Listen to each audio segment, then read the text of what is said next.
And in this video, we're going to work on a couple more steps, that's 3 and 4, where we're going to compress the files that we're going to be moving of our source WordPress site, as well as downloading or exporting our database from our source WordPress site. And one more time, this is our source WordPress site. And as we can see here, it is working, and we're going to test this again once we get it moved, just to make sure that everything that is working now will be working on the new site as well. Okay, so for steps 3 and 4, we need to access our cPanel control panel, come on into File Manager, and we want to select all the files and folders that make up our WordPress site. So in this case, all I have to do is click on Select All. If you had additional folders in here, like maybe an image folder that had images tied into your WordPress site, you would want to include that as well.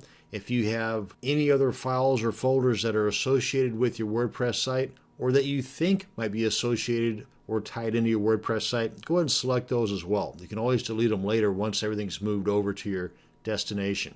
So with everything selected, click on Compress, choose Zip, and I'm going to just name this site.zip. You can name it anything that you want, and then click on Compress Files.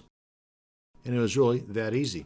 Now let's go ahead and select that and click on Download and navigate to our newly created folder on our desktop, which is Working Desktop, and click on Save. Now while that's downloading, and it shouldn't take too long, it's not a real big file, let's come on over to our phpMyAdmin and select the database that's associated with that WordPress site and download it. And if you've got multiple databases here and you're not sure which one goes to that particular WordPress site, well, let's go on back to the File Manager, go into the wp-config.php file. I'm going to go ahead and select that and View. And you see right here, it's the WP496. WP496. Close that up. Come on back here, WP496. So that's the one. Go ahead and select that over here on the left side, and then it's going to populate all the stuff or tables over here on the right side. At which point we come on up here and click on Export.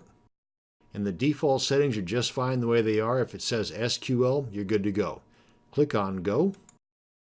Navigate to the location on your computer where you're storing all this stuff, and click on Save. Our site zip file is now downloaded, and our SQL file is also downloaded. So we can get rid of that, close out our phpMyAdmin, and we're done with the file manager here for now. And let's look at our steps. We've compressed all the items and downloaded to our computer. We've gone into the phpMyAdmin and exported that to our computer as well. And in the next video, we're going to work on the destination area, where we're going to upload our site zip file and create the new database.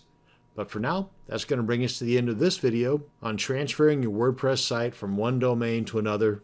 Thanks for watching, and I'll see you in the next video.